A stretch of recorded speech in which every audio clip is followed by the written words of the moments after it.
Bonjour tout le monde. Entre le Maroc et l'Algérie, vous avez tous les ingrédients pour que les deux pays s'entendent parfaitement. Même langue, même culture, même religion, même composition démographique. Mais malheureusement, ce n'est pas le cas. Alors, qu'est-ce qui fait que deux pays qui ont toujours partagé le même destin sont devenus des frères ennemis? Nous allons décortiquer ceci tout de suite. Restez sur place.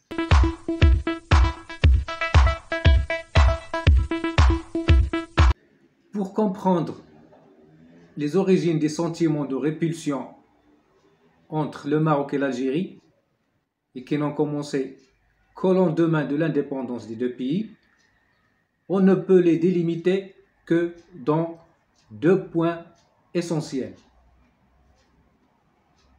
Premièrement, les choix idéologiques et politiques que chaque pays a adoptés pour gérer son indépendance. Deuxième point, les séquelles de la colonisation. Commençons d'abord par le premier point.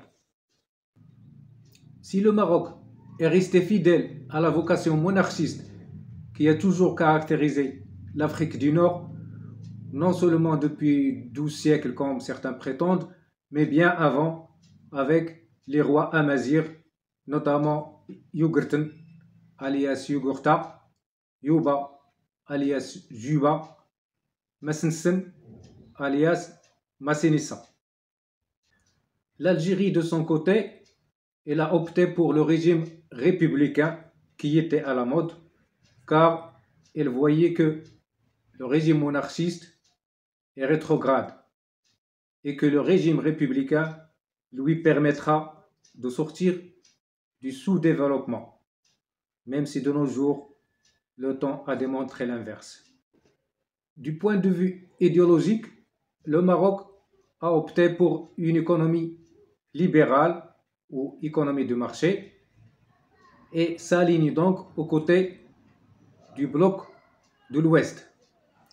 L'Algérie, elle a choisi d'adopter la doctrine socialiste et s'aligne donc aux côtés du bloc de l'Est.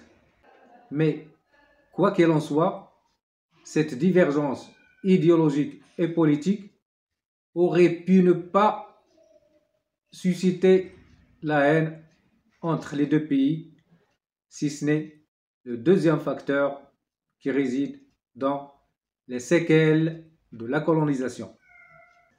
Si la colonisation du Maroc n'a duré qu'une quarantaine d'années, si celle de l'Algérie a dépassé un siècle, et depuis que la France a hérité ce territoire de l'Empire ottoman, elle a commencé à s'élargir à droite et à gauche au détriment des voisins marocains, tunisiens, libyens et même mauritaniens. Car la France était là pour y rester. On parlait désormais de l'Algérie française. Et lorsque le Maroc a obtenu son indépendance, il n'a pas cessé de soutenir la résistance algérienne. Ceci n'a fait que déranger la France, qui proposa au sultan Mohamed V la tracée des frontières entre le Maroc et l'Algérie française et la restitution des territoires découpés du Maroc, notamment Tindouf et Bchar. Mais le sultan Mohamed V, pour de bonnes intentions, a fait comprendre à la France que la tracée des frontières ne peut être établie qu'avec une Algérie indépendante. Effectivement, le Maroc a attendu l'indépendance de l'Algérie pour entamer les premières négociations sur le problème de la tracée des frontières avec le gouvernement provisoire présidé par Farhat Abbas, qui a promis de résoudre ce problème d'une manière paisible. Mais ce gouvernement provisoire, qui n'a pas duré longtemps, a été renversé par Ben Bella, qui va ignorer le sort des négociations et évoque le principe du respect des frontières héritées de la colonisation. Cette colonisation, qui était l'ennemi commun, devient maintenant quelque chose qu'on doit respecter. On peut dire que cet acte de trahison était à l'origine de toutes les hostilités qui viennent par la suite, car la première confrontation militaire n'a pas tardé à avoir lieu en 1963, appelée par la suite guerre des sables. Cette guerre que le Maroc n'a pas cherchée, mais c'est l'Algérie qui l'a déclenchée pour détourner l'opinion publique et pour réduire en silence toutes les forces nationales qui surgissent dans le pays, notamment le front de Hussein Aït Ahmed. Cette guerre, qui était de courte durée, aurait pu permettre au Maroc de récupérer ses territoires spoliés, si ce n'est l'intervention des pays de l'Union africaine pour établir le statu quo dans l'espoir d'établir des négociations entre les deux pays. Seulement, ces négociations n'ont jamais eu lieu. Au contraire, l'Algérie cherche à contrecarrer le Maroc là où il bouge.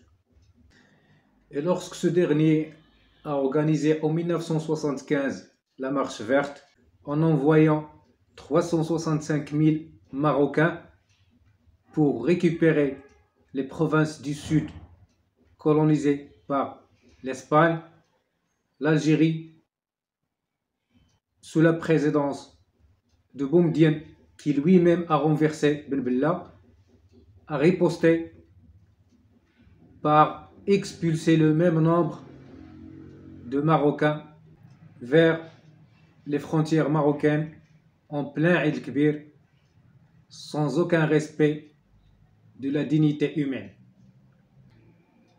Et comme ceci n'était pas suffisant, il a procédé à l'enlèvement d'un certain nombre de caravaniers sahraouis avec complicité de Kadhafi. Il les a abrités dans les camps de Tindouf. Il les a endoctrinés à la manière soviétique et communiste pour les utiliser au nom du principe de l'autodétermination. En parallèle, et avec collaboration du bloc socialiste et communiste qui était fortement solidaire, il fournissait des armes au Polisario, que l'Algérie en a fait le représentant unique des Sahraouis, pour mener une guerre d'usure contre le Maroc, conformément à la volonté de Boumedienne, qui disait « Je mettrai au Maroc un caillou dans les chaussures ». Mais le Maroc, qui ne s'est pas laissé entraîner dans cette guerre d'usure, a construit le long des frontières du Sahara un mur infranchissable qui témoigne d'une ingénierie marocaine. Et les affrontements avec le front Polisario sont devenus sporadiques jusqu'à signature d'un cessez-le-feu en 1991 sous l'égide des Nations Unies. Et puisque la haine des dirigeants algériens n'a pas de limite, ils vont même jusqu'à permettre à leurs services secrets de perpétrer un attentat en 1994 dans un hôtel à Marrakech dans le but de frapper de plein fouet le tourisme qui constitue la principale source de devises pour le Maroc. Face à ceci, le Maroc a imposé des visas pour filtrer les Algériens qui entrent au Maroc. Et cette réaction est tout à fait mesurée face à l'ampleur de l'acte, mais l'Algérie a riposté par la fermeture pure et simple des frontières. Et lorsque tout le monde croyait à l'apaisement, ses dirigeants ont envoyé en 2020 des milices polisariens vêtus de civils pour se livrer aux actes de vandalisme et de banditisme et bloquer le passage d'El Guerguerat qui constitue l'artère qui relie le Maroc à l'Afrique de l'Ouest. Le Maroc, qui a fait encore preuve de retenue, intervient d'une manière professionnelle pour débloquer le passage et restaurer la libre circulation commerciale et civile et mettre les milices hors d'état de nuire en réduisant la zone tampon aux frontières mauritaniennes. Ceci n'a fait qu'attiser la rage des dirigeants algériens qui ont procédé à l'expulsion des agriculteurs marocains des palmeraies de l'Arja, qui étaient toujours propriétaires de cette zone, même avant la création de l'Algérie. Ils ont commencé aussi à accuser le Maroc de tous les maux de l'Algérie, en l'accusant d'être responsable des feux qui ont ravagé la Kabylie, en l'accusant de bombarder les camions des civils algériens dans la zone tampon, en l'accusant aussi d'être à l'origine de l'élimination de l'équipe algérienne de la Coupe du Monde. Des accusations que même un enfant ne peut croire. Et pour conclure, la question qui reste à poser, est-ce que le Maroc et l'Algérie sont réconciliables?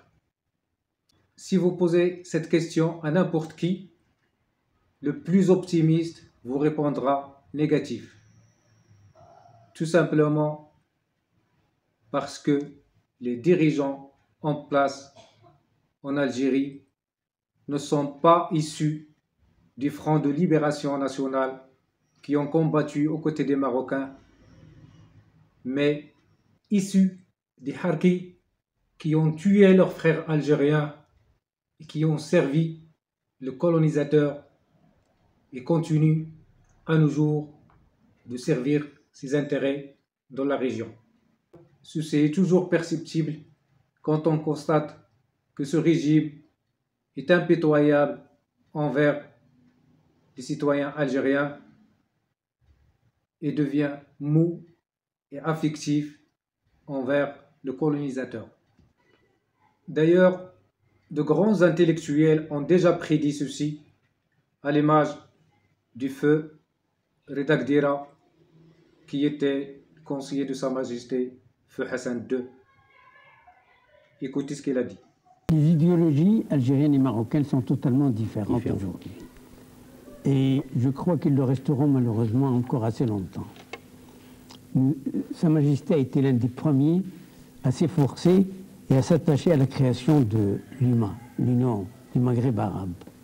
Malheureusement, le projet semble aujourd'hui en panne, il faut le dire loyalement et honnêtement, semble aujourd'hui en panne parce que précisément il y a cette différence fondamentale entre le régime algérien et le régime marocain, entre la façon de vivre en Algérie et la façon de vivre au Maroc. Et nous le regrettons amèrement. Et je ne veux pas fermer cette vidéo avant de préciser que nous sommes tous redevables à la sagesse de notre monarchie. Car si l'Algérie avait en face d'elle un autre régime, une guerre destructive aurait eu lieu depuis longtemps. D'ailleurs, Feu Sa Majesté Hassan II l'a déjà dit dans une de ses mémoires. S'il y a quelqu'un qui a été apaisant à l'égard de l'Algérie, c'est moi. Merci à vous de m'avoir suivi jusqu'ici. Si vous avez aimé le contenu, n'hésitez pas toujours à liker, à s'abonner, à partager et à commenter. Et pour plus de vidéos, une seule chaîne, viens savoir. À très bientôt.